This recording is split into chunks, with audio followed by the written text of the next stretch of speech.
ตรีมีมติเห็นชอบเยียวยาผู้ประสบอุทกภัยเพิ่มเติมแบบขั้นบันไดพร้อมทบทวนหลักเกณฑ์เพิ่มเติมการช่วยเหลือน้ำท่วมมากกว่า120กลุ่มพื้นที่ที่น้ำล้อมรอบอีกสักครู่กลับมาติดตามรายละเอียดค่ะเนี่ยเพิ่งสแกน QR Code ร้านค้าอ้างว่าจะคืนเงินให้แต่เงินดันหายจากบัญชีเฉยเลยนั่นไงมุกใหม่มิจฉาชีพหลอกโอนเงินข้ามประเทศอะไรนะแล้วจะตามเอาเงินคืนได้จากไหนเนี่ยคงยากที่จะได้คืนแล้วล่ะคราวหน้าคราวหลังตรวจสอบบัญชีปลายทางให้ดีถ้าไม่ใช่สกุลเงินบาทไทยเป็นมิจฉาชีพแน่นอนเข้าใจแล้วต่อไปจะไม่สแกนสุ่ม4สุ่ม5อีกแล้วขอเชิญประสบกนิกรชาวไทยร่วมน้อมรำลึกในพระมหากรุณาธิคุณในงานเฉลิมพระเกียรติสมเด็จพระเจ้าพักคินีเธอเจ้าฟ้าเพชรรัตนราชสุดาสิริโสภาพันนวดีเนื่องในโอกาสวันประสูติครบ100 ปี24 พฤศจิกายน 2568 ณ วัดพระปฐมเจดีย์จังหวัดนครปฐมพร้อมกิจกรรมถวายพระราชกุศลเพื่อแสดงความจงรักภักดีแด่พระองค์ผู้ทรงเป็นแบบอย่างแห่งความเพียรและความงดงามในหัวใจไทยธนาคารขอแจ้งว่าบัตรเครดิตในชื่อของท่านมียอดค้างจ่ายจำนวนมากหากไม่จ่ายจะถูกดำเนินคดีนะคะชื่อของคุณเกี่ยวข้องกับบัญชีม้าตำรวจต้องตรวจสอบเส้นทางการเงินครับคุณได้รับเงินภาษีคืนนะคะช่วยกดลิงก์ยืนยันด้วยค่ะอย่าเสียเวลาคุยอย่ากดลิงก์หรือกดติดตั้งแอปพลิเคชันที่มีการอ้างเพราะสถาบันการเงินและหน่วยงานภาครัฐไม่มีนโยบายติดต่อประชาชนทางโทรศัพท์หรือการส่งข้อความถ้าเจอแบบนี้มิจฉาชีพแน่นอนครับระวังเพจปลอมขายสินค้าที่ไม่มีอยู่จริงหลอกลงทุนให้ผลตอบแทนสูงลวงให้รักแล้วหลอกโอนเงินทุกคนอาจตกเป็นเหยื่อเพราะจุดอ่อนที่เร่งรีบขาดสติและความโลภถึงเวลาหยุดภัยไซเบอร์ก่อนที่คุณและคนที่คุณรักจะตกเป็นเหยื่อออนไลน์อย่างมีสติจำให้ขึ้นใจถ้ารีบโอนโจรยิ้มแน่นอนมาสร้างภูมิคุ้มกันคนไทยป้องกันภัยไซเบอร์คณะรัฐมนตรีมีมติเห็นชอบเยียวยาผู้ประสบอุทกภัยเพิ่มเติมแบบขั้นบันไดพร้อมทบทวนหลักเกณฑ์เพิ่มเติมการช่วยเหลือน้ำท่วมมากกว่า120กลุ่มพื้นที่ที่น้ำล้อมรอบนายสิริพงษ์อังคสกุลเกียรติโฆษกประจำสำนักนายกรัฐมนตรีเปิดเผยว่าที่ประชุมคณะรัฐมนตรีเห็นว่าสถานการณ์อุทกภัยที่เกิดขึ้นตั้งแต่วันที่15พฤษภาคมที่ผ่านมามีความรุนแรงโดยกระทรวงมหาดไทยประเมินว่ามีครัวเรือนที่อาศัยและเสียหายกว่า 680,000 ครัวเรือนแม้จะได้จ่ายเงินช่วยเหลือไปแล้วประมาณ 2,520 ล้านบาทหรือคิดเป็นร้อยละ 40.85 แต่ยังไม่ครอบคลุมถึงความเดือดร้อนในมิติของประชาชนดังนั้นกระทรวงมหาดไทยจึงขอทบทวนหลักเกณฑ์บางส่วนภายใต้กรอบวงเงินเดิมโดยเพิ่มประเภทผู้ได้รับผลกระทบคือกลุ่มที่ไม่ได้อยู่อาศัยในครัวเรือนที่น้ำท่วมขัง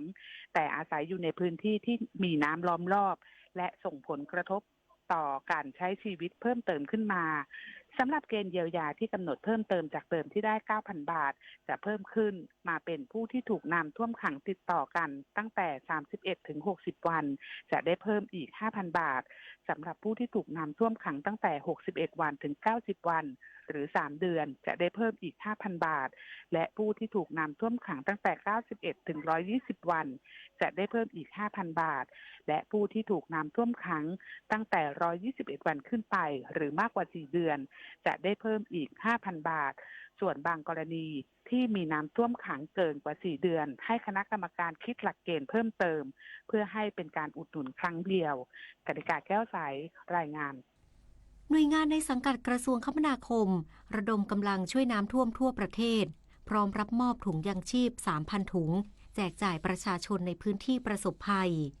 นายพิพัฒน์รัชกิจประการรองนายกรัฐมนตรีและรัฐมนตรีว่าการกระทรวงคมนาคมเปิดเผยว่าปัจจุบันสถานการณ์อุทกภัยยังส่งผลกระทบต่อการสัญจรในหลายพื้นที่โดยตั้งแต่วันที่ 24 สิงหาคมที่ผ่านมาจนถึงวันนี้มีจุดได้รับผลกระทบสะสมรวม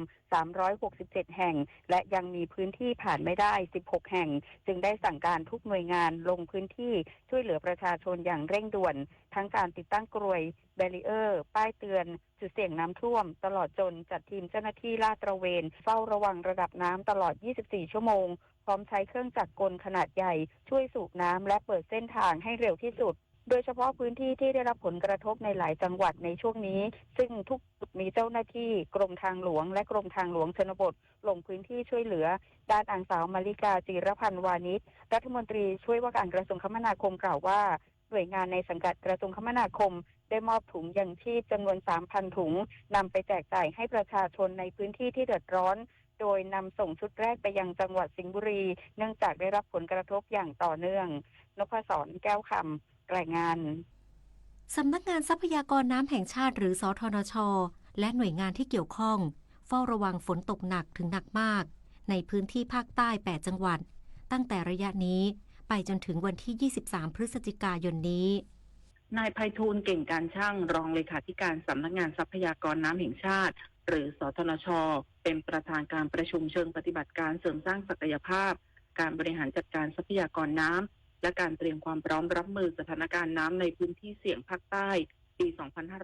2568 ณ จังหวัดนครศรีธรรมราชพร้อมกล่าวว่าตั้งแต่ระยะนี้ไปจนถึงวันที่ 23 พฤศจิกายนในพื้นที่ภาคใต้จะมีปริมาณฝนเพิ่มขึ้นและมีฝนตกหนักถึงหนักมากส่วนคลื่นลมบริเวณอ่าวไทยและทะเลอันดามันจะมีกำลังค่อนข้างแรงและจากการคาดการณ์พื้นที่เสี่ยงฝนตกหนักล่วงหน้า 3 วันระหว่างวันนี้ถึง 20 พฤศจิกายนพบบางพื้นที่ของจังหวัดนราธิวาสยะลาสตูลสงขลาพัทลุงนครศรีธรรมราชสุราษฎร์ธานีและชุมพรจะมีปริมาณฝนสะสมมากกว่า 200 มิลลิเมตรส่งผลให้ภาคใต้ต้องเฝ้าระวังอันตรายจากฝนตกหนักถึงหนักมากและฝนที่ตกสะสม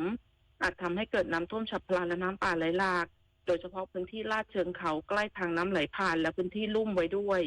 ปิยาพันธ์ยังเทียนรายงานจบข่าวทิติมาอินกล่ำอ่านรับฟังข่าวครั้งต่อไปเวลา 17 นาฬิกาค่ะติดตามข่าวที่นำเสนอไปแล้วได้ที่ www.thainews.prd.go.th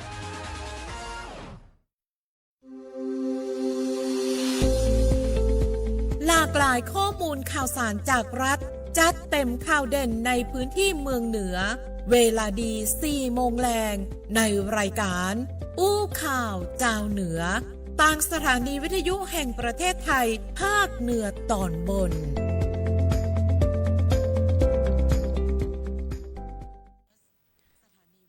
สวัสดีครับต้อนรับเข้าสู่รายการอู้ข่าวเจ้าเหนือนะครับปะกันวันนี้เนาะกับสวทลปูน FM 95วันนี้เป็นแม่ข่ายในการส่งกระจายเสียงไปในพื้นที่8จังหวัดภาคเหนือนะครับเนาะสถานีวิทยุกระจายเสียงแห่งประเทศไทยจังหวัดลำพูนครับผมชื่อเต็มชื่อย่อเป็นสวทลำพูนครับผมส่งกระจายเสียงไป8จังหวัดนะครับวันนี้ดำเนินรายการโดยผมดีเจแอร์ธนากรลังกาพินครับดีเจโอมวุฒิชัยพงศ์วุฒิศักดิ์ครับครับผมวันนี้ก็มีข่าวสารในพื้นที่ภาคเหนือ8จังหวัดนะครับก็คือส่งมาจากแต่ละสถานีครับผมผู้สื่อข่าวแต่ละสถานีรวมไปถึงสถานีอำเภอตัวเนาะต่างสวทฝางแล้วก็สวทแม่เสรียงนะครับวันนี้ก็มีหลากหลายนะครับเนื้อหาเนาะที่นำมาฝากคุณผู้ฟังกันวันนี้นะครับอย่างที่ได้บอกไปนะครับรายการอู้ข่าวเจ้าเหนือของเราเนี่ยปรับลดเวลาลงนะครับจาก1ชั่วโมงนะครับก็เหลือครึ่งชั่วโมงนะครับก็คือตั้งแต่ 16 นาฬิกาจนถึง10:30 นาทีแล้วก็ต่อจากนั้นก็จะเป็นรายการใต้ร่มพระบารมีพันปีหลวงนะครับก็จะเป็นช่วง16:30 นาทีไปจนถึง5 โมงแรงเลยโดยประมาณนะครับแต่เช่นเคยนะครับข่าวสารในพื้นที่ภาคเหนือยังคงมีนำมาฝากแต่ก่อนอื่นเนี่ยพูดถึงเรื่องของพยากรณ์อากาศกันสักนิดนึงวันนี้เนี่ยตั้งแต่เช้าเนาะดีเจโอมลำพูนฝนตกนะครับตั้งมาเดียวนี่นะแม่นครับผมตั้งอื่นมูเป็นจะได้พ่องครับแต่เขาคาดการณ์ว่า8จังหวัดภาคเหนือนี่มีฝนฟ้าคะนอง 40% ให้ลำพูนสัก 30% นะโดยประมาณ ยังไม่ได้แห้งแต่นะประเด็นนี้ครับก็ยังว่าไปเนาะนะครับวันนี้เนี่ยนะครับฝนน่าจะสิ้นสุดนะโดยเฉพาะลำพูนแต่ของตังเจียงไฮ้นี่ต้องติดตามในช่วงค่ำคืนนี้เพราะว่าถ้าดูจากเรดาร์เนี่ยเชียงรายนี่ปริมาณก้อนเมฆเนาะที่ผ่านไปทางปุ้นเนี่ยก็ถือว่ายังคงเยอะอยู่ก็คงยังจะมีฝนตกตั้งโซนเจียงไฮ้ตั้งแพร่ตั้งพะเยาอย่างปุ้นแต่ตั้งลำพูนนี่พรุ่งนี้น่าจะได้หันแดดแล้วครับผมตั้งโซนภาคเหนือฝั่งตะวันออกแม่นตั้งแม่ฮ่องสอนโดยประมาณเนาะน่าจะได้หันแดดพรุ่งนี้นะครับเห็นพวกซักผ้าได้แล้วเนอะแล้วก็ได้หนาวด้วยนะเพราะว่าหลังจากวันที่18เนาะวันที่19ถึง23เนี่ยถ้าเราเช็คจากติดตามกรมอุตุนิยมวิทยาเนาะเปิ้นก็บอกว่าอากาศจะลดหวบลง 2-4 องศาเซลเซียสเพราะ ฉะนั้นคุณผู้ฟังทั้งหลายนะครับที่กำลังรับฟังรายการอยู่ก็ต้องดูแลรักษาสุขภาพกันด้วยเนาะรับประทานอาหารครบ5 หมู่พักผ่อนให้เพียงพอออกกำลังกายอย่างสม่ำเสมอด้วย อันนี้ปฏิบัติได้ 100% โอ้เนี่ยทุกวัน โอเคครับผม ครับผม มาในช่วงแรกนี้เนาะนะครับในช่วงข่าวสารบ้านเฮาวันนี้ เช่นเคยนะครับมีข่าวสารในพื้นที่ของเชียงใหม่ลำพูนลำปางแม่ฮ่องสอนมาฝากติดตามก็ได้ในช่วงข่าวสารบ้านเฮาครับ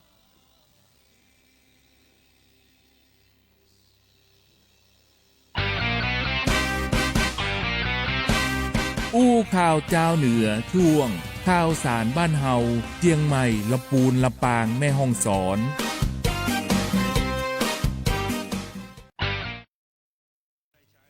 มาในช่วงนี้นะครับช่วงข่าวสารบ้านเฮานะครับไปกันที่แรกเนาะที่จังหวัดเชียงใหม่เห็นว่าเพิ่งจะมีกิจกรรม มีกิจกรรมครับเชิญชวนพี่น้องประชาชนเนาะรวมถึงนักท่องเที่ยวนะครับอุทยานหลวงราชพฤกษ์นะเชิญชวนพี่น้องประชาชนไปร่วมสัมผัสความงามของไม้ดอกนานาพันธุ์นะในเทศกาลชมสวนประจำปี 2568 นะ Flora Festival 2025 นี่สั้นอ่านได้นะ ชื่อดี ภายใต้แนวคิดการเบ่งบานแห่งชีวิตธรรมชาติ และความงดงามตียั่งยืนท่านนี้ครับผู้อำนวยการอุทยานหลวงราชพฤกษ์เนาะนางสาวธินรัตน์พิทักษ์พงษ์เจริญการเชิญชวนพ่อแม่พี่น้อง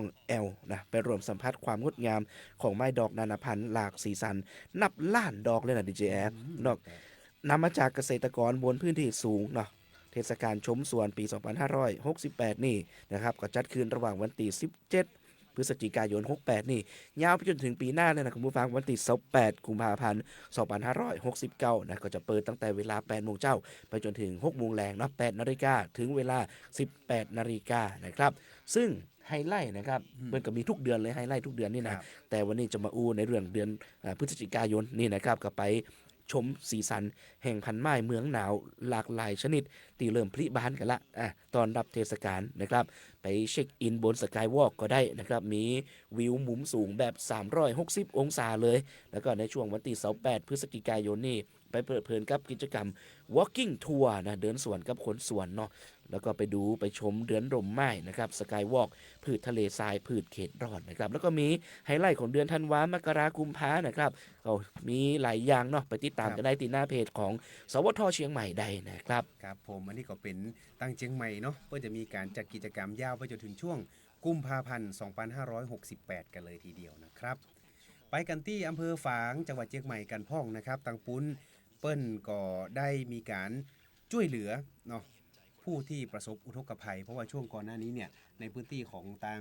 อำเภอฝางชัยประการตังปุ้นเนี่ยก็ได้ข่าวเนาะในเรื่องของอุทกภัยนะครับตอนนี้เองเนี่ยทางอำเภอฝางเปิ้ลก็มีการอำนวยความสะดวกให้กับประชาชนเกี่ยวกับเรื่องนี้นะครับว่าที่ร้อยตรีนพรัตน์สุภกิจโกศลในอำเภอฝางจังหวัดเชียงใหม่เพื่อก็ได้มอบหมายให้นายสัตวัฒน์อภิวงศ์ปลัดอำเภอฝ่ายความมั่นคงและก็สมาชิกอสเนาะก็ว่าอาสารักษาดินแดนเนี่ยร่วมกับองค์กรปกครองส่วนท้องถิ่นบอกว่าจะเป็นตั้งเทศบาลตำบลเวียงฝางเทศบาลสันทรายกอบพงน้ำร้อนอบตเวียงเนาะกับนันพ่อหลวงบ้านลงปืนตี้นะครับรวมไปถึงธนาคารออมสินสาขาฝางเพื่อที่จะอำนวยความสะดวกให้กับพี่น้องประชาชนที่ได้รับผลกระทบจากอุทกภัยในปืนตี้นะครับในช่วงของวันที่ 30 กันยายนถึง 4 ตุลาคม 2568 ที่ผ่านมานะครับที่ได้รับเงินช่วยเหลือผู้ประสบอุทกภัยในช่วงฤดูฝนปี 68 นะครับตามมติคณะรัฐมนตรีเมื่อวันที่ 21 ตุลาคม 2568 นะครับโดยอำเภอฝางเนี่ยก็มีผู้ที่ได้รับเงินช่วยเหลือจากรัฐบาลนะครับรอบที่ 1จำนวน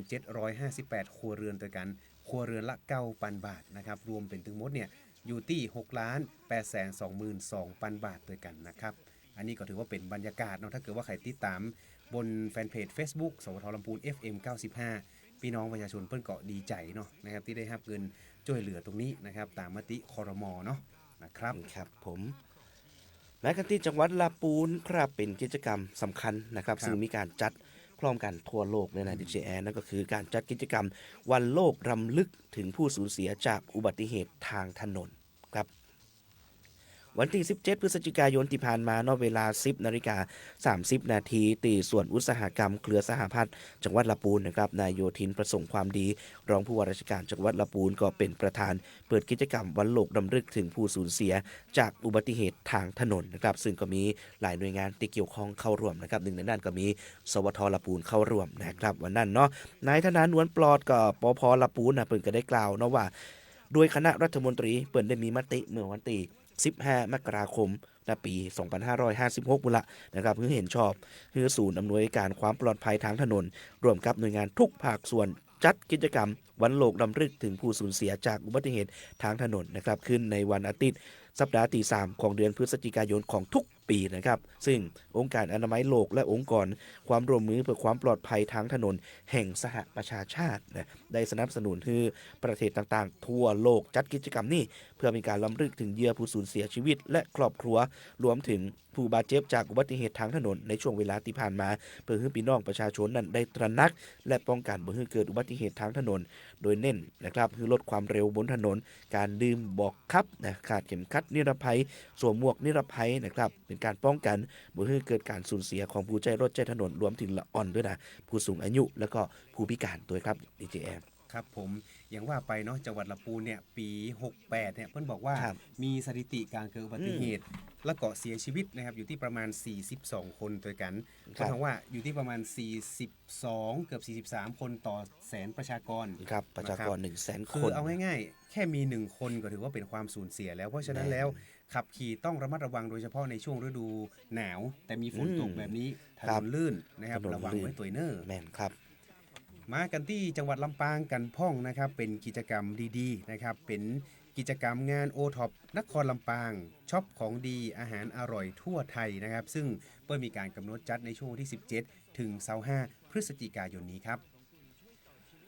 เมื่อค่ำวันที่17พฤศจิกายนที่ผ่านมาที่ลานเพ็ญทรัพย์อำเภอเมืองลำปางจังหวัดลำปางนายวิวัฒน์อินไทยวงศ์ผู้ว่าราชการจังหวัดลำปางเนาะเปิ้ลกำลังไปดำรงตำแหน่งเกือบลำพูนแล้วเปิ้ลกำลังไปดำรงตำแหน่งใหม่ที่จังหวัดลำปาง เป็นประธานในพิธีเปิดงานโอท็อปนครลำปางชอบของดีอาหารอร่อยทั่วไทยโดยมีนายพัชระศิมะเสถียร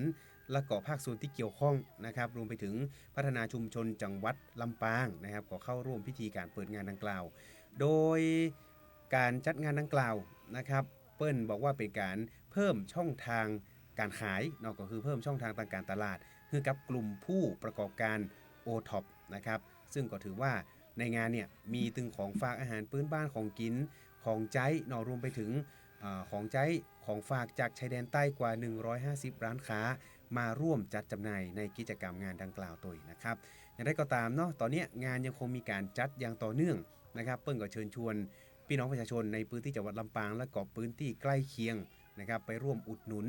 สินค้าโอท็อปนะครับในช่วงตั้งแต่วันนี้จนถึงวันที่25พฤศจิกายน2568ที่ลานเพ็ญทรัพย์อำเภอเมืองลำปางจังหวัดลำปางนะครับบรรยากาศถือว่ามีของกินถ้าเกิดว่าใครที่เป็นสายเที่ยวแล้วก็สายกินด้วยเนาะนะครับก็สามารถไปแอลกันได้นะครับบรรยากาศนี่คึกคักทุกวันเลยนะครับไปกันที่จังหวัดแม่ฮ่องสอนนะครับ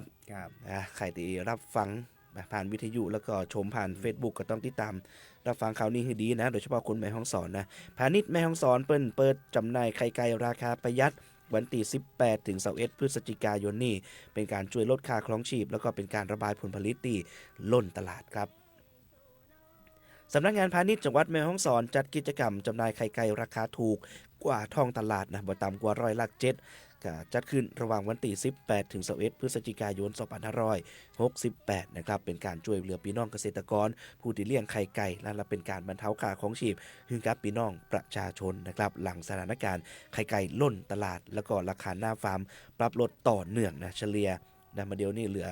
เฉลี่ยแล้ว3 บาทต่อฟองนะครับแล้วก็จังหวัดแม่ฮ่องสอนก็ได้รับงบประมาณดำเนินกิจกรรมจำนวน 27,000 บาทสำหรับการเปิดจุดจำหน่ายหน้าสำนักงานพาณิชย์จังหวัดแม่ฮ่องสอนก็มีปริมาณ 1,500 แผงหรือว่า 45,000 ฟองนะครับก็จะจำหน่ายวันละประมาณ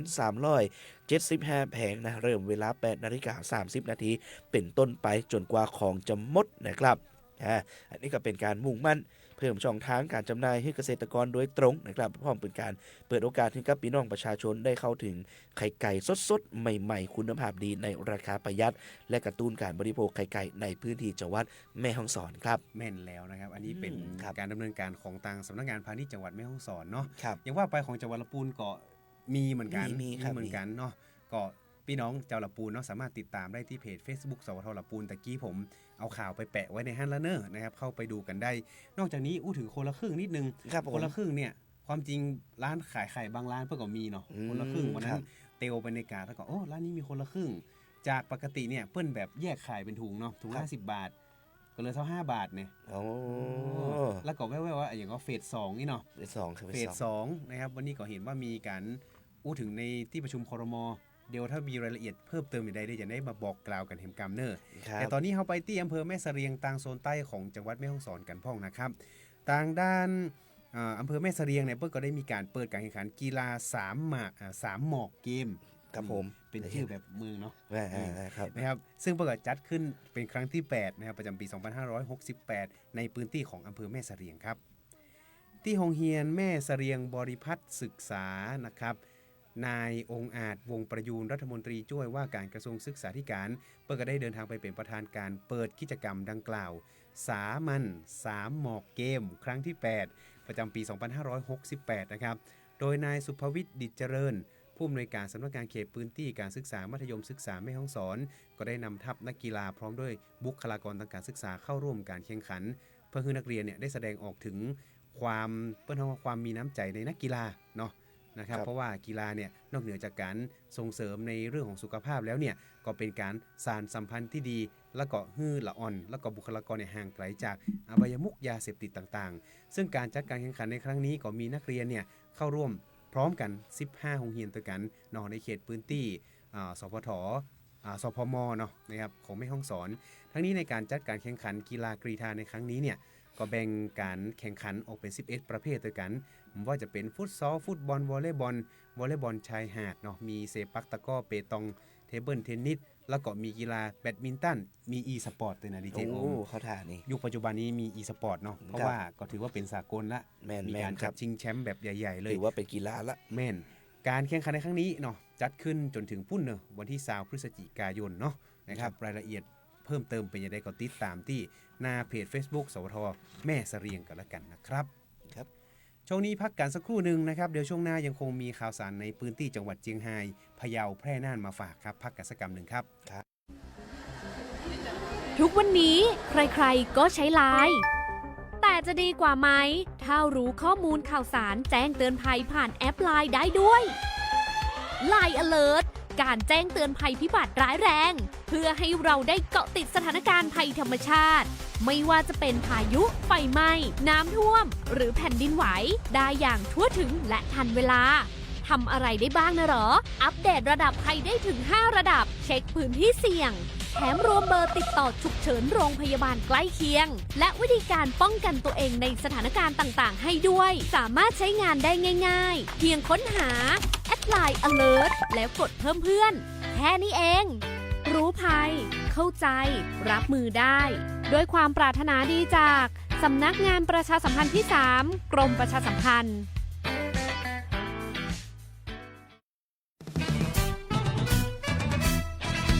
อู้ข่าวเจ้าเหนือช่วงข่าวสารบ้านเฮาเจียงไฮ้พะเยาแป่น่าน มาในช่วงนี้นะครับกับรายการอู้ข่าวเจ้าเหนือช่วงข่าวสารบ้านเฮาเนาะช่วงข่าวสารในพื้นที่เชียงรายพะเยาแพร่น่านนะครับ ครับไปเริ่มกันที่ เชียงราย เชียงรายนะครับก็มีการจัดกิจกรรมนะมหกรรมไม้ดอกอาเซียนเชียงรายนะครับเชียงราย Flower and Art Festival นะ2025นะดีเจก็จัดขึ้นเป็นการกระตุ้นเศรษฐกิจท้องถิ่นตามนโยบายเที่ยวได้ทุกสไตล์นะเที่ยวเชียงรายได้ทั้งปีมีดีทุกอำเภอนะครับวันที่18 พฤศจิกายนที่ผ่านมานะ10 นาฬิกาที่องค์การบริหารส่วนจังหวัดเชียงรายเปิดก็มีการจัดแถลงข่าวเชิญชวนทุกท่านมาสัมผัสมนต์เสน่ห์สีสันแห่งธรรมชาติความงดงามของวัฒนธรรมล้านนาและแสงแห่งศรัทธาในงานนะครับมหกรรมไม้ดอกอาเซียนเชียงรายนะครับก็มีขึ้นระหว่างวันที่ 18 ธันวาคม 68 ไปจนถึงวันที่ 7 มกราคม 2569 เลยนะครับณสวนไม้งามริมน้ำกกนะองค์การบริหารส่วนจังหวัดเชียงรายนะครับที่ตำบลริมกกอำเภอเมืองเชียงรายเนาะคุณผู้ฟังครับนอกจากนี้ก็ยังมีการจัดงานมหกรรมไม้ดอกอาเซียนเชียงรายนะโซนอำเภอเวียงชัยนะครับนาทีศรัทธาทะสถิตในดวงใจนิรันดร์นะครับณส่วนสาธารณะหนองหลวงตำบลเวียงชัยนะครับอำเภอเวียงชัยจังหวัดเชียงรายก็ขอเชิญชวนพ่อแม่พี่น้องและนักท่องเที่ยวทุกท่านด้วยนะครับครับผมเห็นว่าคอนเซปต์การจัดงานเปิ้นจะเป็นจัดแบบดอกไม้3ฤดูครับจะได้สวยงามจะได้ไปได้เนอะในงานเพื่อจะมีการจัดขึ้น18วันนี้กับวันแรกเนาะวันนี้วันแรกยาวไปจนถึง7 มกราคม 69ปุเลยเนอะนะครับไปกันที่จังหวัดพะเยากันพ่องนะครับจังหวัดพะเยาเปิ้นจัดโครงการร้อยใจไทยสืบสานราชธรรมทั้งแผ่นดินครับโดยเจ้าที่ผ่านมากระทรวงมหาดไทยกับจังหวัดพะเยาเปิ้นจัดโครงการร้อยใจไทยสืบสารราชธรรมทั้งแผ่นดินที่ศาลาประชาคมจังหวัดพะเยาเพื่ออุทิศถวายเป็นพระราชกุศลสมเด็จพระนางเจ้าสิริกิติ์พระบรมราชินีนาถพระบรมราชชนนีพันปีหลวงโดยมีนายชัยวัฒน์ชื่นโกสุมรองปลัดกระทรวงมหาดไทยเนาะเปิ้นก็ได้ไปดำรงตำแหน่งวันก่อนนี้เนาะที่เจอมเป็นประธานในพิธีดังกล่าวตัวนะครับแล้วก็มีภาคส่วนที่เกี่ยวข้องรองผู้ว่าราชการจังหวัดเนาะแล้วก็มีหัวหน้าส่วนราชการต่างๆนะครับก็มาร่วมกิจกรรมนะครับโดยมีพระราชวัชระสุทธิวงศ์เจ้าอาวาสวัดป่าพุทธพจน์หริพูนชัยในพระราชูปถัมภ์เป็นประธานฝ่ายสงฆ์นำพระสงฆ์ถึง10 รูปเนี่ยประกอบพิธีเจริญพระพุทธมนต์และก็พิธีทำบุญตักบาตรเพื่อความเป็นสิริมงคลสำหรับบรรยากาศภายในงานก็เป็นไปอย่างสงบเรียบง่ายและก็เต็มไปด้วยความพูดถึงว่าสำนึกในพระมหากรุณาธิคุณเมตตาคุณของพระองค์ท่านตอกย้ำถึงความร่วมแรงร่วมใจในของประสบกนิกรชาวพะเยานะครับในการสืบสานราชธรรมแล้วก็ทำความดีเพื่อถวายเป็นพระราชกุศลแด่พระองค์นั่นเองนะครับครับไปกันที่จังหวัดแพร่แม่นแล้วจังหวัดแพร่พาณิชย์จังหวัดแพร่นะครับก็เชื่อมโยงตลาดส้มเขียวหวานนะครับมีการจัดจำหน่ายผ่านทางห้างโมเดิร์นเทรดนะครับเป็นการสร้างรายได้ให้กับพี่น้องเกษตรกรครับนายสุวสันต์สินชูศรีในพาณิชย์จังหวัดแพร่ก็เปิดเผยว่าสำนักงานพาณิชย์จังหวัดแพร่ได้ดำเนินการช่วยเหลือเกษตรกรกลุ่มแปลงใหญ่ส้มเขียวหวานบ้านหาดรั่วหมู่6ตำบลวังจิ้นอำเภอวังจิ้นจังหวัดแพร่นะครับในการจัดหาตลาดแล้วก็เป็นการกระจายผลผลิตส้มเขียวหวานที่กำลังออกสู่ตลาดนะครับโดยมอบหมายให้เจ้าหน้าที่นะครับที่เกี่ยวข้องเนี่ยไปเข้าร่วมนะเชื่อมโยงเจรจาซื้อขายส้มเขียวหวานนะมาตรฐานส้มปลอดภัยที่มี GAP ของจังหวัดแพร่นะครับเข้าสู่ห้างโมเดิร์นเทรดหน้าจุดรวบรวมและก็จัดชั้นคุณภาพเนาะผลไม้อัตลักษณ์และภูมิปัญญาท้องถิ่นส้มนะครับส้มหวังจิ้นนะซึ่งก็ได้ทำข้อตกลงรับซื้อส้มเขียวหวานกับฝ่ายจัดซื้อสินค้าท้องถิ่นและการเกษตรประจำภาคเหนือนะครับยกตัวอย่างเช่นบิ๊กซีซุปเปอร์เซ็นเตอร์จำกัดมหาชนนะครับเบื้องต้นก็สามารถส่งมอบส้มเขียวหวานมาตรฐานส้มปลอดภัย GAP จังหวัดแพร่กับบิ๊กซีซุปเปอร์เซ็นเตอร์นะครับในล็อตแรกจำนวน 2,000 กิโลกรัมด้วยกันนะครับซึ่งก็ตกกิโลกรัมละ22 บาทมูลค่ารวมทั้งสิ้นก็ 44,000 บาทนะครับซึ่งจะกระจายผลผลิตนำไปจำหน่ายให้กับผู้บริโภคณสาขาของห้างบิ๊กซีภายในพื้นที่กรุงเทพมหานครต่อไปครับครับผมนี่นะครับถือว่าเป็นการอุดหนุนเกษตรกรแม่นครับนะครับขึ้นห้างโมเดิร์นเทรดกันเลยทีเดียวนะครับครับผมไปกันที่จังหวัดน่านกันพ่องนะครับจังหวัดน่านเพื่อกับพนึกกำลังขับเคลื่อนปลูกป่า3อย่างประโยชน์4อย่างเพื่อที่จะฟื้นฟูป่าต้นน้ำน่านครับที่ทำการอุทยานแห่งชาติสีน่านนะครับนายบัณฑิตชิมชาติหัวหน้าอุทยานแห่งชาติสีน่านต้อนรับคณะผู้แทนจากหลายภาคส่วนนะครับในการขับเคลื่อนกิจกรรมขยายผลต้นแบบปลูกป่า3อย่างประโยชน์4อย่างเพื่อฟื้นฟูป่าต้นน้ำน่านตามพระราชปณิธานพระบาทสมเด็จพระเจ้าอยู่หัวณแปลงนางสีแพรสมใจบ้านเวียงผาตำบลซ่านอำเภอเวียงสาจังหวัดน่านซึ่งก็ได้รับการสนับสนุนจากศูนย์อำนวยการใหญ่จิตอาสาพระราชทานนะครับแล้วก็สำนักงานวิจัยแห่งชาติกว่าวช.และก็เครือข่ายชุมชนการจัดการวัสดุเศษเหลือจากการใช้ทางการเกษตรเพื่อที่จะลดจุดฮอตสปอตนะครับหรือจุดความร้อนสะสมและก็ฝุ่น PM 2.5 จากวัดน่านเพื่อที่จะสืบสานศาสตร์พระราชาด้านการอนุรักษ์ดินน้ำและก็ป่าต้นน้ำให้เกิดผลอย่างยั่งยืนโดยโครงการดังกล่าวนะครับมีพื้นที่ใช้ในการฟื้นฟูป่าต้นน้ำของจังหวัดน่านเนี่ยขนาด17ให้ตัวกันดำเนินการร่วมกับภาคีเครือข่ายชุมชนและก็ประชาชนในพื้นที่ร่วมกันขับเคลื่อนแนวคิดปลูกป่า3อย่าง ประโยชน์4อย่างเพื่อที่จะสร้างความมั่นคงของทรัพยากรและก็ยกระดับคุณภาพชีวิตชุมชนโดยแบ่งเป็นพื้นที่ไม้ใจสอยนะครับที่ประมาณ30%ก็คือประมาณ5 ไร่และก็ไม้ที่กินได้35%อยู่ที่ประมาณ6 ไร่และก็ไม้เศรษฐกิจ36%ก็ว่าประมาณ6 ไร่เพื่อที่จะสร้างรายได้ช่วยเหลือให้กับครัวเรือนที่มีรายได้หมุนเวียนน้อยเนาะแล้วก็ลดภาระค่าใช้จ่ายเสริมความมั่นคงทางเศรษฐกิจอย่างยั่งยืนตัวนั่นเองนะครับครับนี่ก็เป็นการฟื้นฟูต้นน้ำเนาะโดยเฉพาะในพื้นที่ของจังหวัดน่านเนาะนะครับภูเขาเปิ้นก็มีเยอะแต่ก็มีหลายพื้นที่ที่ยังคงจะต้องดูแลกันอยู่นะครับก็เป็นกำลังใจให้ตั้งจังหวัดน่านเนาะสำหรับวันนี้นะครับเวลาของรายการอู้ข่าวเจ้าเหนือเนาะเวลามาถึงในช่วงท้ายรายการแล้วแต่รายการต่อไปจะเป็นรายการใต้ร่มพระบารมีพระพันปีหลวงนะครับออกอากาศในช่วงเวลา 16:30 นาทีจนถึงเวลา 17 นาฬิกาเนาะนะครับเชิญรับชมต่อจากนี้สำหรับวันนี้ครับผมดีเจแอร์ธนากร ลังกาพินครับครับผมองค์วุฒิชัยพงศ์วุฒิศักดิ์ครับครับเรา2 คนต้องขอนำรายการลาคุณผู้ฟังไปก่อนแล้วปะกันในครั้งหน้านะครับสำหรับวันนี้สวัสดีครับติดตามรับฟังรายการอู้ข่าวเจ้าเหนือได้ทุกวันจันทร์ถึงวันศุกร์เวลาดี 4 โมงแรงทางสวทลำปาง FM 97 เมกะเฮิรตซ์สวทลำพูน FM 95 เมกะเฮิรตซ์สวทพะเยา FM 95.25 เมกะเฮิรตซ์สวทแป้ FM 91 เมกะเฮิรตซ์สวทน่าน FM 94.75 เมกะเฮิรตซ์สวทเชียงใหม่ FM 98 เมกะเฮิรตซ์และ AM 639 กิโลเฮิรตซ์สวทฝาง FM 89.25 เมกะเฮิรตซ์สวทเจียงไฮ้ FM 95.75 เมกะเฮิรตซ์สวทแม่ฮ่องสอน FM 104 เมกะเฮิรตซ์สวทแม่เสรียง FM 90.5 เมกะเฮิรตซ์และสวทเพื่อการเรียนรู้และเตือนภัยภาคเหนือ AM 549 กิโลเฮิรตซ์และเพจ Facebook ของแต่ละสถานีเนอครับไปกันที่เมืองลำปางไปกันที่เมืองลำปางเครื่องปั้นลือน้ำถ้วยชามกาไก่นั่งรถมาไปแอวบ้านชมเมืองฝึกจางลือเรื่องบ้านเมืองศรัทธาพากันไหว้สาพระธาตุลำปางหลวงกำจุนหนุนดวงรุ่งเรืองหน้าที่ของฝากมากมีแวะตีต้งเกวียนเจิญท่านแวะเวียนถนนคนเดินกองตา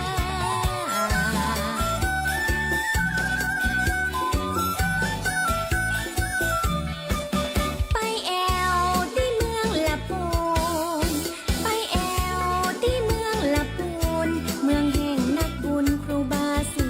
วิชัยและไปสาวัยวัดจามเทวีเอกสัตรีผู้คนศรัทธาพระรอดนั้นนาเป็นที่เรื่องลือปกปักษามีโจกมีใจกระเทียมลำใหญ่คนผลิตมากมีเมืองถิ่นดินดีประเพณีงดงาม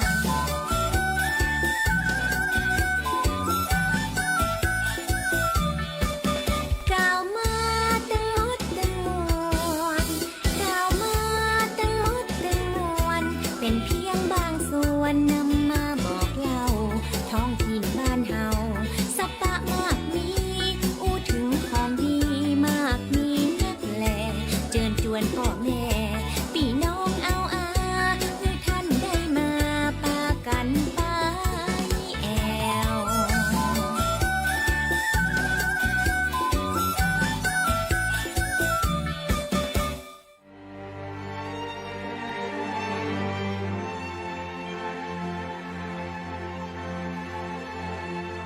สถานีวิทยุกระจายเสียงแห่งประเทศไทย 70 สถานีทั่วทุกภูมิภาค เสนอรายการ ใต้ร่มพระบารมี พระพันปีหลวง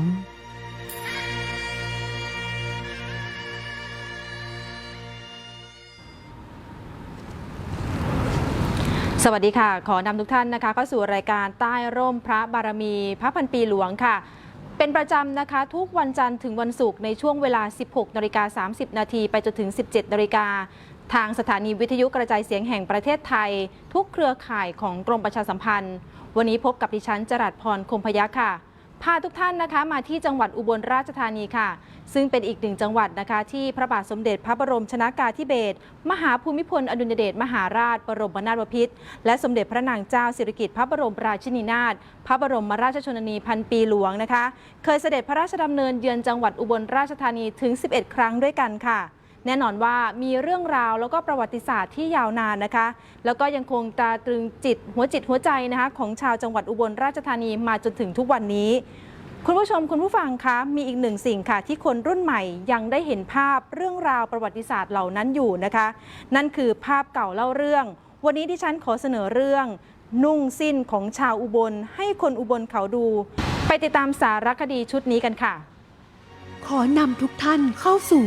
ช่วงภาพเก่าเล่าเรื่อง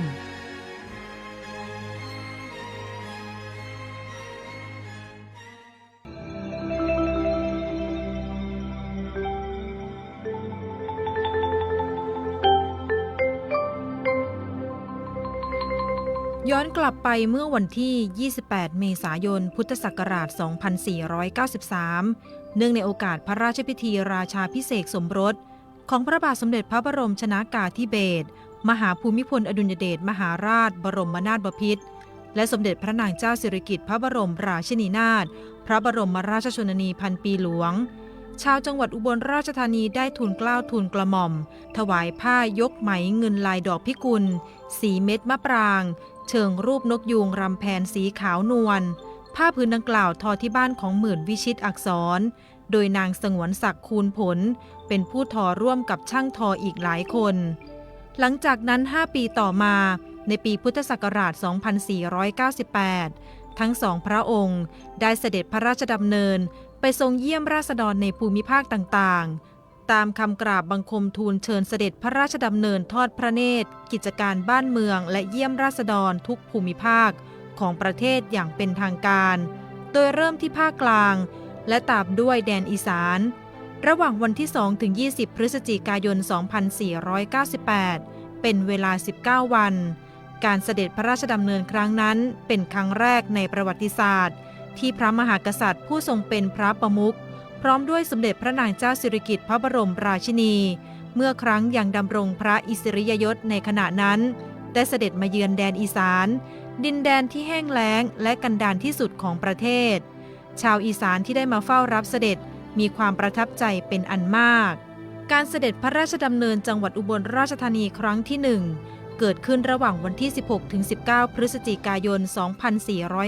2498 พระบาทสมเด็จพระบรมชนกาธิเบศรมหาภูมิพลอดุลยเดชมหาราชบรมนาถบพิตรพร้อมด้วยสมเด็จพระนางเจ้าสิริกิติ์พระบรมราชินีนาถพระบรมราชชนนีพันปีหลวงเสด็จพระราชดำเนินอำเภอยโสธรอำนาจเจริญม่วง 30 วารินชำราบอำเภอเมืองอุบลราชธานี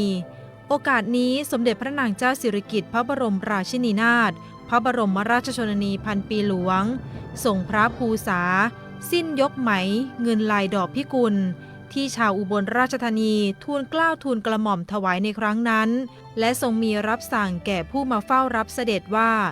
นุ่งผ้าสิ้นของชาวอุบลให้คนอุบลเขาดูซึ่งผ้าสิ้นผืนนั้นเป็นผ้ายกไหมเงินลายดอกพิกุลสีเม็ดมะปราง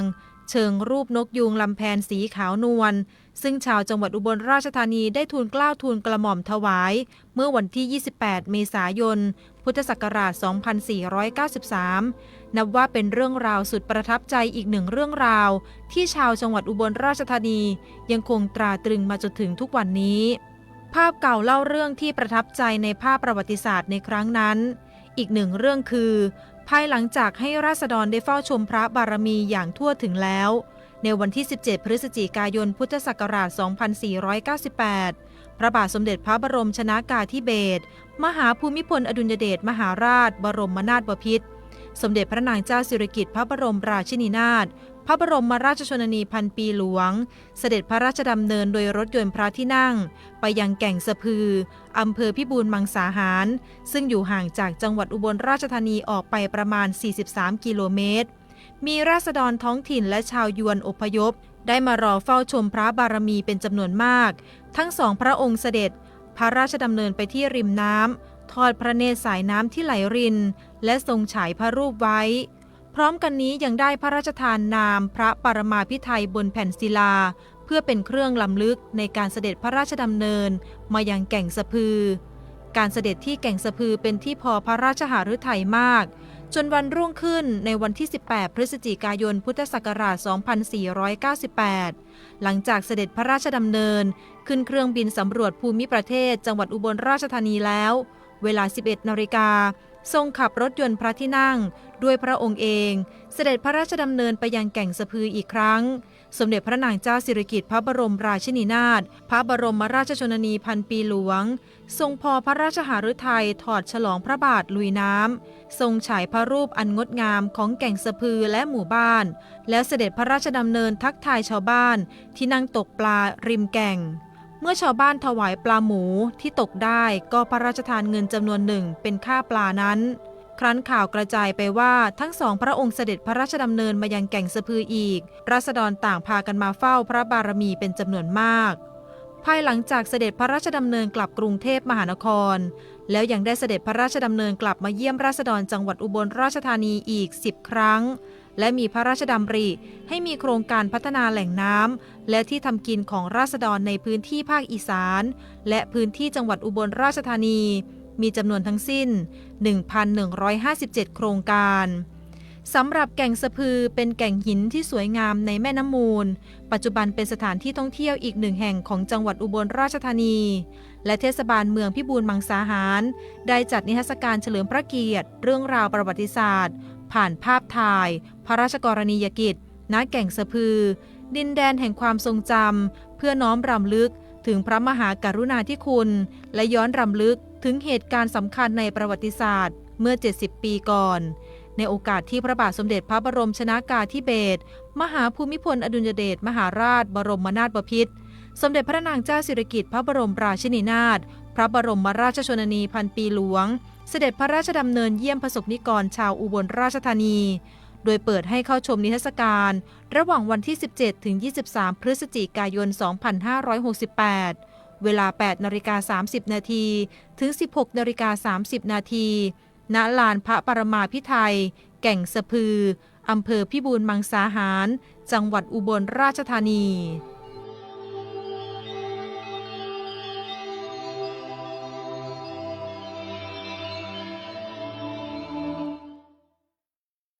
ขอนำทุกท่านเข้าสู่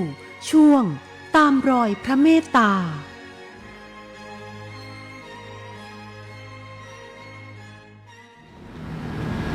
คุณผู้ชมคุณผู้ฟังคะยังอยู่กับรายการใต้ร่มพระบารมีพระพันปีหลวงค่ะช่วงนี้เป็นช่วงตามรอยพระเมตตานะคะอย่างที่บอกไปตั้งแต่ต้นรายการแล้วนะคะว่าจังหวัดอุบลราชธานีเป็นจังหวัดที่พระบาทสมเด็จพระบรมชนกาธิเบศรมหาภูมิพลอดุลยเดชมหาราชบรมนาถบพิตรและสมเด็จพระนางเจ้าสิริกิติ์พระบรมราชินีนาถพระบรมราชชนนีพันปีหลวงนะคะเคยเสด็จพระราชดำเนินเยือนจังหวัดอุบลราชธานีถึง11 ครั้งด้วยกัน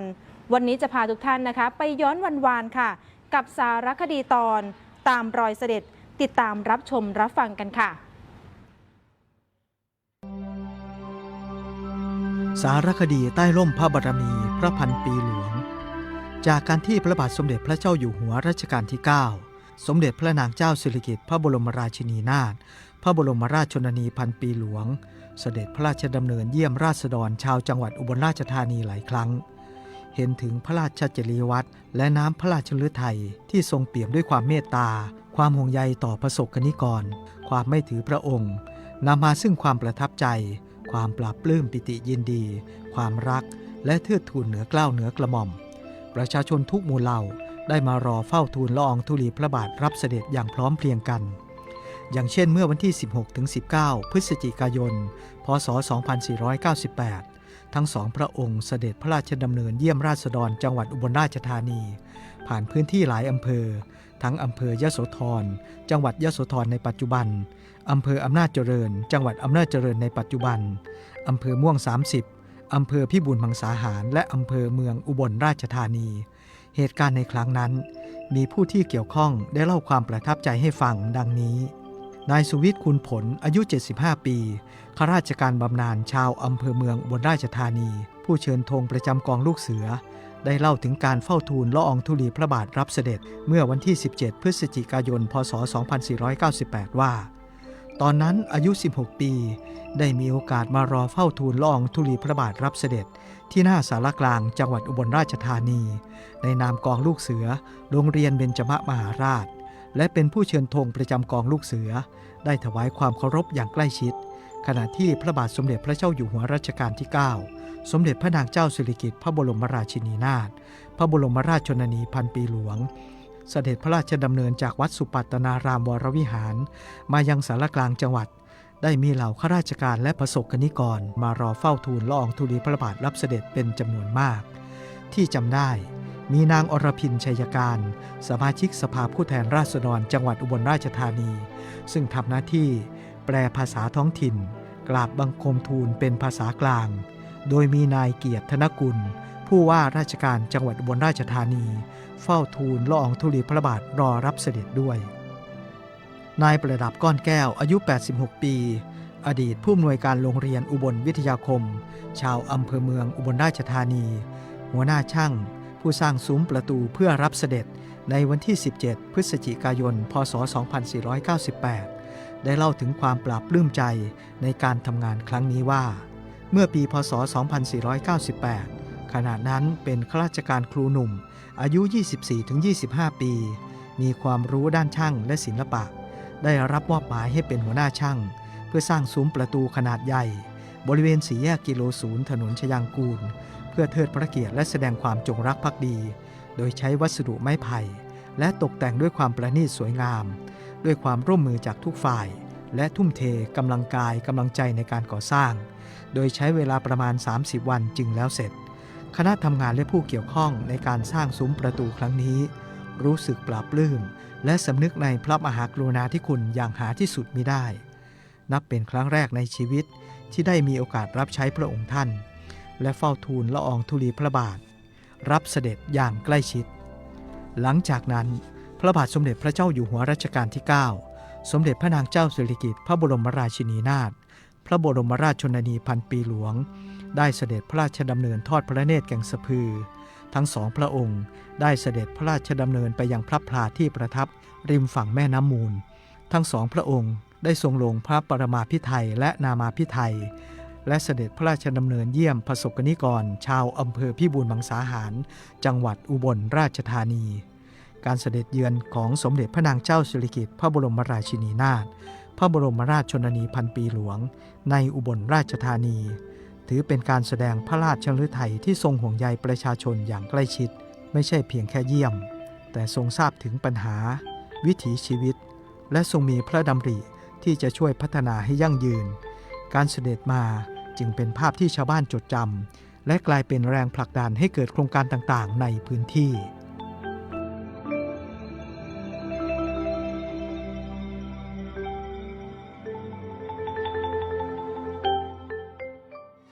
ขอนำทุกท่านเข้าสู่ช่วงสานต่อพระราชปณิธาน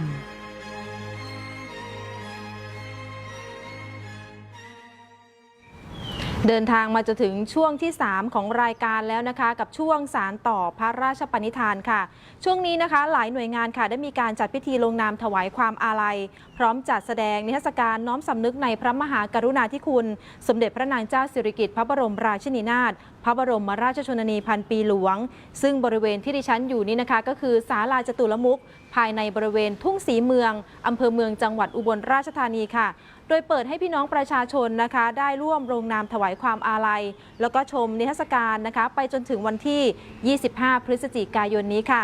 และอีกหนึ่งกิจกรรมนะคะที่ทางเทศบาลนครอุบลราชธานีจัดขึ้นนั่นก็คือกิจกรรมย้อมผ้าสีดำฟรีค่ะเพื่อแต่งกายไว้ทุกข์แสดงความอาลัยดิฉันมีรายละเอียดเรื่องนี้ไปติดตามรับชมรับฟังกันค่ะ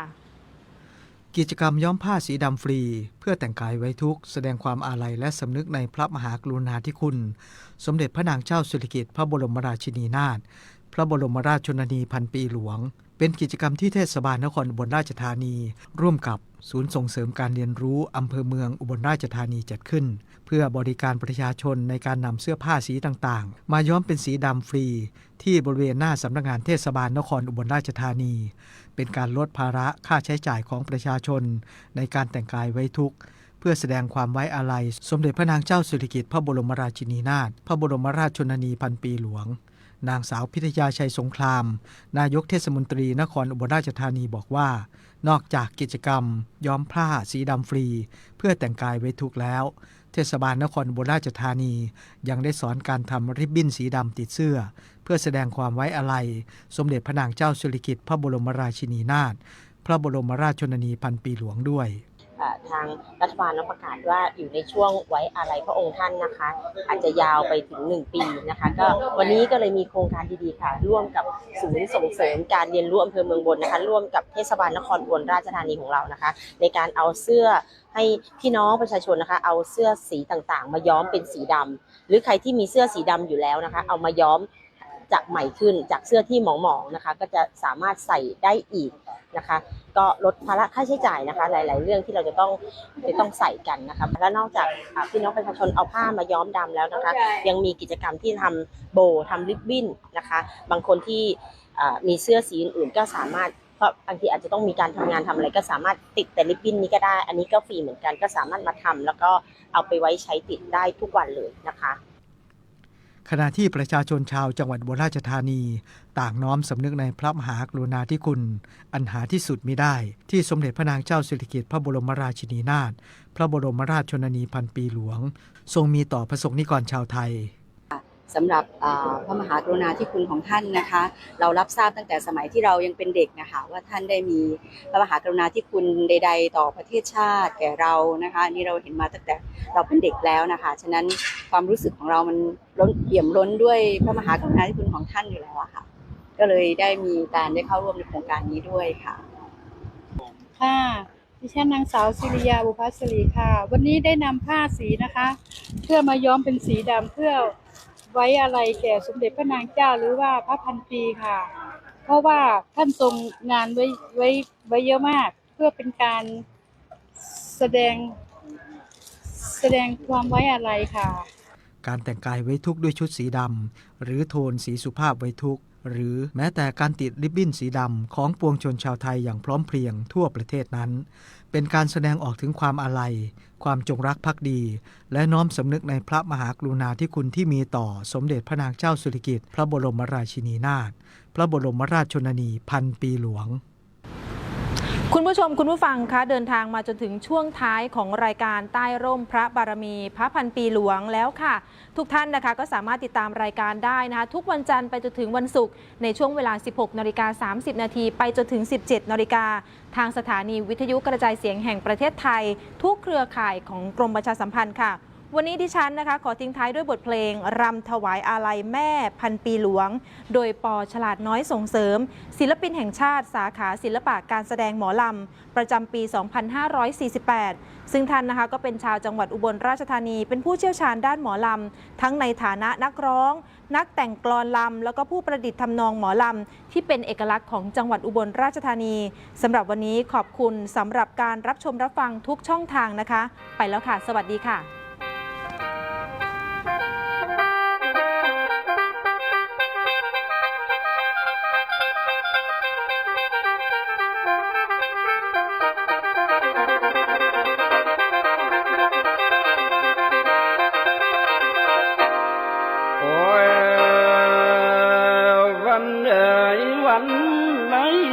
เทเจเซเซตุลาคมพ.ศ. 2568วันอะไรสูญสิ้นหมดแผ่นดินบ่สิ้นสวงเส้นพันแม่พันเปหลวงของปวงชนนกไฟฟ้าแม่เสด็จลาดโลกแล้วเมื่อเมืองแก้วโอ้ยที่ปีมานคนไทยให้กองน้ำตาหน้านวลใน โอ้ยน้อยโอ้ยลาน้อง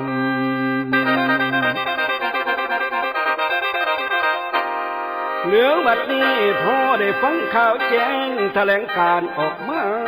ว่าน้อแม่น้อพระบรมราชชนนีท่านเปหลวงของปวงชนไพฟ้าได้สวรรคตแล้วเมื่อเมืองแก้วสุวิมันพระศพในก่อนเด้อทุกสำสันลำพันโศกดโศกาพุ่งแล้วดวงมาแล้วของเจ้าไทยสู่สวรรค์ขาไล่แล้วพระบรมราชชนนีท่านเปหลวงคือดวงแก้วแววมานี่นั่นเพียงโคมองค์ผู้มินเดือแก้มเจ้าองค์ล้อเก่าแห่งสยาม93 พระพรรษาเด้อได้ล่วงขามสมเด็จแม่ท่านเปหลวงนี่แล้วดวงมานี่เสด็จมาทิพย์สะพานเอียมานแก้วจักกี่วงพักทรงแล้วเป็นขวนเมืองให้เฮืองห่วงพระแม่พันเปหลวงเสด็จขึ้นโนสันฟ้าข้าไว้แล้วสู่สวรรค์93 ปีพระพรรษาเสด็จขึ้นสู่สันวิมานเมฆอยู่บนสวงพุ่งแล้วประชาชนทั้งปวงหลั่งน้ำตาดอกเลี้ยงย้อยม้วนพระศพให้ก่อนคอยใส่สุดดำน้ำตาลังโอ้ยน้ำตาพังโอ้ยน้ำตาพังไหลอาบแจ่มเลี้ยงย้อยดอกยาวยงในวโลกาสนี้